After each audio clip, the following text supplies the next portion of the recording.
Eu tinha 22 anos e estava participando de uma festa de Halloween na casa do meu ex-melhor amigo Nick, que morreu de overdose de heroína em 2013. Antes de sua morte, ele dava grandes festas de Halloween todos os anos em sua casa, já que seus pais costumavam viajar para Nova York todos os anos para participar da festa de seus próprios amigos. Ele sempre foi um grande fã do Halloween, então toda a casa estava cheia de adereços realmente assustadores, nos quais todos sabíamos que Nick havia gasto muito dinheiro. Ele até montou paredes gigantes de papelão e as cobriu com papel de parede para criar uma espécie de labirinto assombrado. Quero manter essa história com classificação PG-13, então vou pular a parte da maconha, cerveja, LSD e sexo e ir direto para a parte em que as coisas ficaram ruins. Admito que não estávamos em nosso estado normal. Nenhum de nós estava. Qualquer um que fosse às festas do Nick sabia o que acontecia. Eu, o Nick e alguns outros caras, Vinny, G, Joey e Key, estávamos no andar de cima, no quarto do Nick, fumando um bongo, quando ouvimos dois estrondos altos e constantes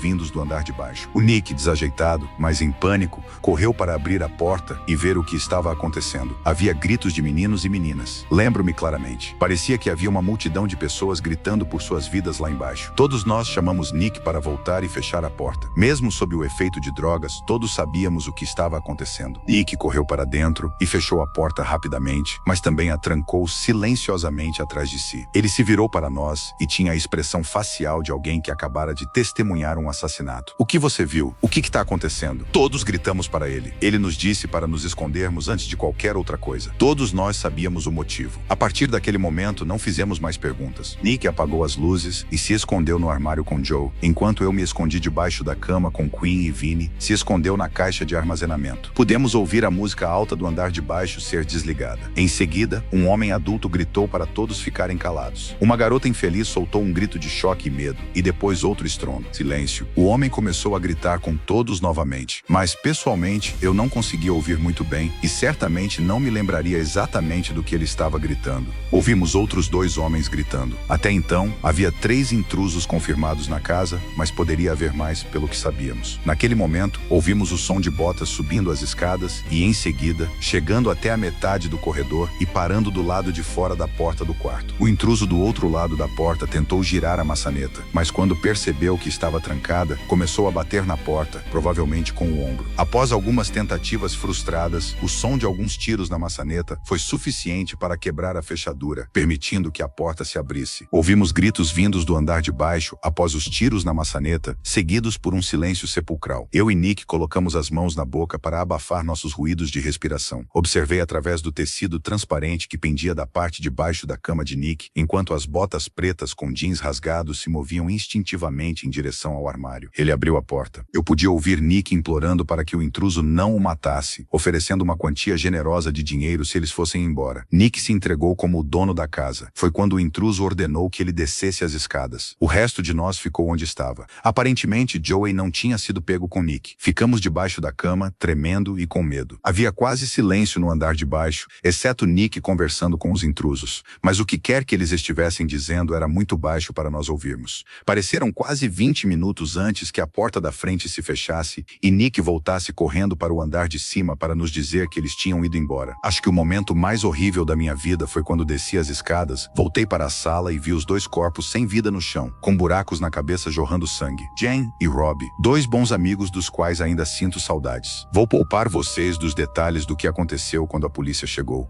mas, apesar do fato de que a casa cheirava a um viveiro de maconha, a polícia estava mais interessada em descobrir quem eram os homens mascarados que mataram 2 estudantes universitários inocentes. Ah, sim, Nick disse a nós 4 que estávamos escondidos em seu quarto, que havia 4 intrusos no total, todos usando chapéus fedora, máscaras vendetta, casacos e luvas. Eles exigiram 100 mil em dinheiro, e quando Nick não conseguiu fornecer, exigiram que ele enchesse o saco vazio com seus bens mais valiosos. Todos os participantes da festa mantidos como reféns no quarto também foram forçados a jogar suas carteiras no saco, onde seriam baleados. Após o incidente, Nick ficou deprimido. Ele começou a beber demais, tornando-se alcoólatra. Ele parou de frequentar a escola e acabou abandonando os estudos. Ele começou a usar drogas mais pesadas, como metanfetamina e heroína.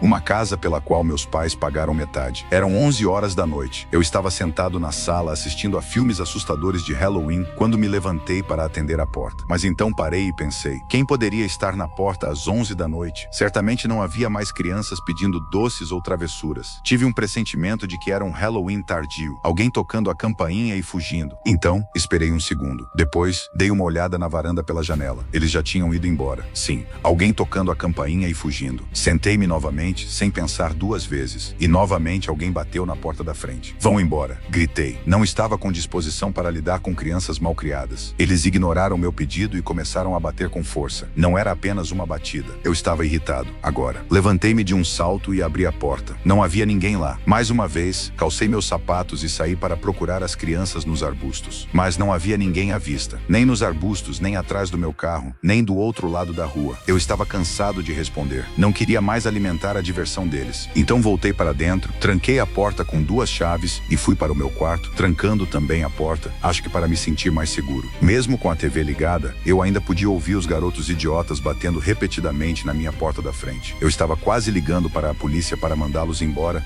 mas isso sem dúvida levaria a minha casa a ser alvo de ovos ou latas de lata. As batidas continuaram por um tempo desconfortavelmente longo, mais de meia hora. Achei que essas crianças devessem estar filmando algo para o YouTube e estivessem desesperadas por uma reação, mas eu não ia dar o que elas queriam. Em algum momento, acabei cochilando com a TV ligada só para acordar com as batidas novamente. Olhei para o relógio. Eram 2 da manhã, caramba. Como aquelas crianças ainda podiam estar fazendo isso? Pensei. Desliguei a TV e fiquei sentado com os ouvidos atentos por alguns momentos. Meu coração parou completamente quando percebi que as batidas não eram na porta da frente, mas sim na porta do meu quarto. Pulei da cama, olhando ao redor do meu quarto como um louco por algo para usar como arma. Eles sabiam que eu estava acordado agora. Estavam tentando abrir a maçaneta, tentando arrombar a porta. Não eram crianças. Por algum milagre, tive uma ideia. Era improvável, mas era tudo o que eu conseguia pensar. Liguei o receptor do meu sistema de som, conectei meu iPhone, abri o aplicativo do YouTube, digitei efeito sonoro de 45 tiros, liguei o volume e apertei o play. O som de um tiro ecoou pelos alto-falantes. Parecia real. Pausei o vídeo após o primeiro tiro e gritei. Isso foi um tiro de advertência. Saiam agora ou não hesitarei em atirar na cabeça de vocês. E funcionou. Ouvi 2 pares de passos batendo forte no meu piso de madeira e saindo pela porta da frente. Esperei um momento antes de abrir a porta do meu quarto e espiar para fora. Eles tinham ido embora, mas a porta da frente estava aberta. Fechei-a rapidamente, liguei para a polícia e foi aí que minha história terminou.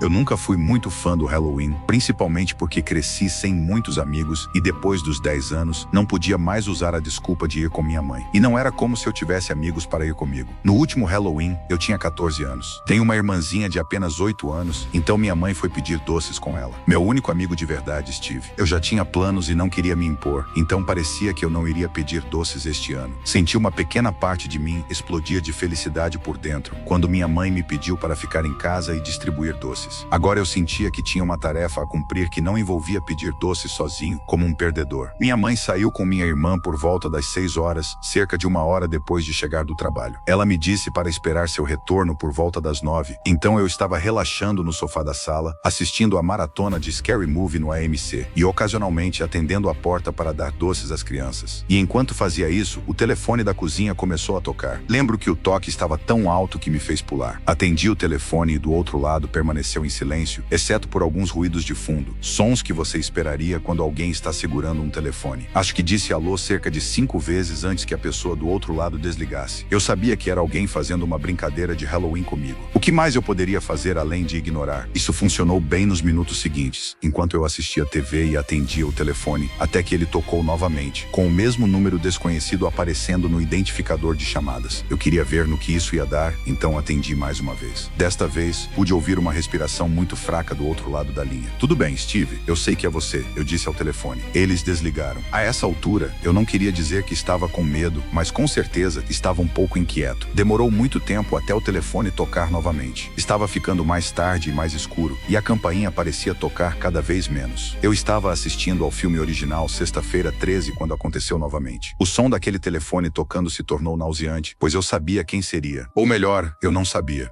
Por alguma razão, cedi novamente e atendi. E mais uma vez houve silêncio, exceto pela respiração fraca e pelo barulho do telefone. Ficou assim por quase meio minuto, até que finalmente falaram com uma voz exageradamente grave. Vou fazer uma visita a você hoje à noite. Eu já estava cansado dessa brincadeira. Mandei-os se danarem e desliguei o telefone, prometendo a mim mesmo não atendê-lo novamente. Eu diria que cerca de meia hora depois, do nada, toda a energia da casa foi cortada. As luzes se apagaram, a TV desligou. Escuridão total. Levantei-me, paralisado de medo, quando batidas altas e furiosas vieram da porta da frente. Perdi completamente o controle e comecei a gritar como uma menina. Mas havia algo vindo de fora. Risadas. Reconheci aquelas risadas. Abri a porta e lá estava ele. Steven. Empurrei-o quase escada abaixo, de raiva. Então era você que fazia aquelas ligações idiotas? Perguntei. Ele assentiu enquanto ria. Não parecia você ao telefone. Eu posso ouvir você. Faça essa voz de novo, eu disse. O quê? Ele parecia confuso. Eu não disse nada, seu idiota. Só liguei e respirei pesadamente. A princípio, achei que ele estava mentindo, mas depois meu coração afundou. Fiz com que ele me seguisse até a caixa de fusíveis do lado de fora. Como eu temia, ela havia sido aberta e todos os fios cortados. Acho que corremos mais rápido do que qualquer campeão olímpico de volta para dentro de casa. Liguei para minha mãe, que nos disse para ficarmos dentro de casa e esperarmos pela polícia, que ela então chamou. A ligação foi rastreada até um telefone público do lado de fora de um bar próximo. Ainda me pergunto, teria sido apenas uma brincadeira idiota de Halloween que foi longe demais? Ou teria sido um possível arrombamento e Deus sabe o que mais poderia ter acontecido? Acho que nunca vou querer descobrir. Quando eu era mais jovem, meus amigos e eu saíamos para pedir doces todos os anos. Em um ano em particular, enquanto pedíamos doces, passamos por um homem que estava parado com uma máscara, segurando uma lanterna. Quando passamos por ele, ele virou o corpo todo e nos seguiu com os olhos. Ficamos assustados, mas havia muitas pessoas por perto, então seguimos para a próxima casa. Meus amigos e eu o vimos várias vezes enquanto íamos de casa em casa, e ele parecia estar nos seguindo. Como em uma típica história de terror, caminhávamos tão devagar que não conseguíamos entender como ele conseguia nos acompanhar. Em uma casa, quando não o víamos há algum tempo, pegamos nossos doces. Quando nos viramos para voltar para a rua, o homem mascarado estava parado na rua esperando por nós. Imediatamente, batemos na porta e contamos aos donos da casa o que havia acontecido.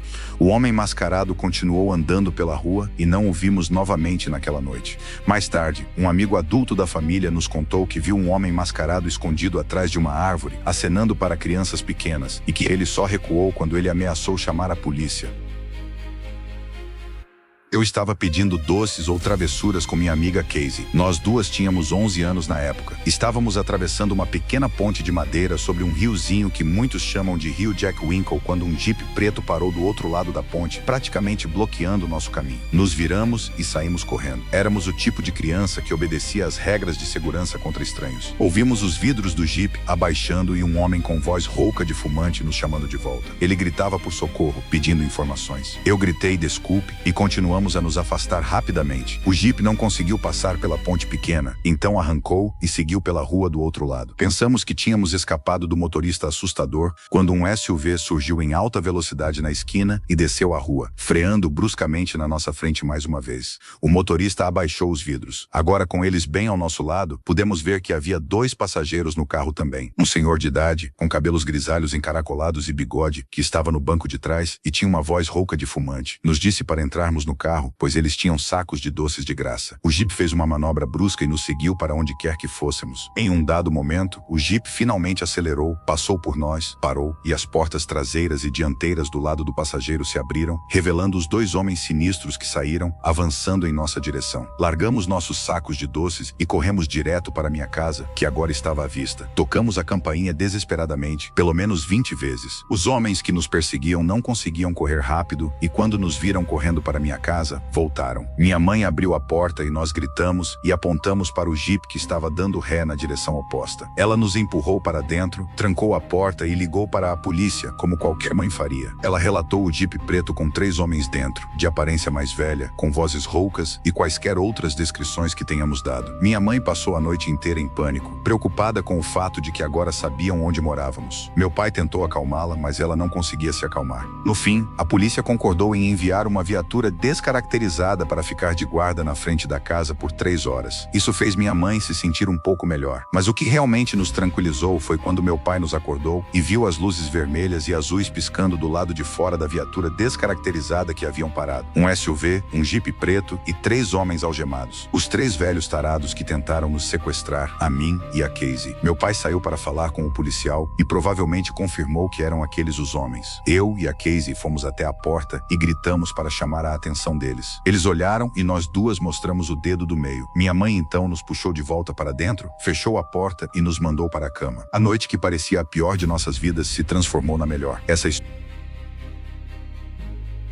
aconteceu na noite de Halloween. Levei minha filha de 7 anos, Jamie, para pedir doces ou travessuras por algumas horas e quando voltamos, preparei o jantar, assistimos a TV juntas e depois a coloquei na cama. Eu estava me sentindo especialmente cansada naquela noite, então escovei os dentes e fui dormir. Pouco depois, minha filha entrou no quarto e me disse que havia alguém no armário dela. Eu a assegurei de que não havia ninguém lá. Ela pediu para dormir comigo, mas eu a tranquilizei, dizendo que ela estava segura em seu quarto. Ela relutantemente voltou para o quarto e fechou a porta. Anotei mentalmente que se ela voltasse, eu a acompanharia até o armário e mostraria que não havia ninguém lá. E de fato, 5 minutos depois ela voltou. Perguntei por que ela achava que havia alguém no armário. Ela respondeu que ouviu alguém se mexendo e coisas caindo. Honestamente, quando ela disse isso, meu coração deu um salto por um segundo. A convidei para entrar no quarto e acendi a luz. Brinquei perguntando: "Tem alguém aí?" Ficamos paradas ouvindo. Eu não esperava ouvir nada ali. Foi um baque vindo de dentro do armário. Gritei para Jamie correr até a casa dos vizinhos e chamar a polícia. Enquanto ela fazia isso, abri a porta de repente e fiquei chocada ao encontrar o filho do vizinho, Randy, sentado em cima da caixa de Lego da minha filha. Agarrei-o pela gola da camisa e o puxei para cima com força. Levei-o furioso de volta para a casa dos pais dele, ao lado, e encontrei Jamie tocando a campainha. Quando eles abriram, empurrei-o para dentro, bem em cima do pai dele, e expliquei tudo. Disse que não prestaria queixa, mas que se eu o pegasse perto da minha filha de novo, todos eles se arrependeriam. O pai de Randy, Mark, deu um tapa na cara dele e me pediu para entrar para que Randy pudesse se explicar. Eu e Jamie entramos. Aparentemente, enquanto eu levava Jamie para pedir doces ou travessuras, ele tinha entrado sorrateiramente em nossa casa por uma janela aberta e se escondido no nosso armário com um amigo dele, Daryl. Perguntei a ele se esse tal de Daryl ainda estava em casa. Ele disse que sim. Eu disse para Jamie esperar com Mark enquanto eu voltava correndo.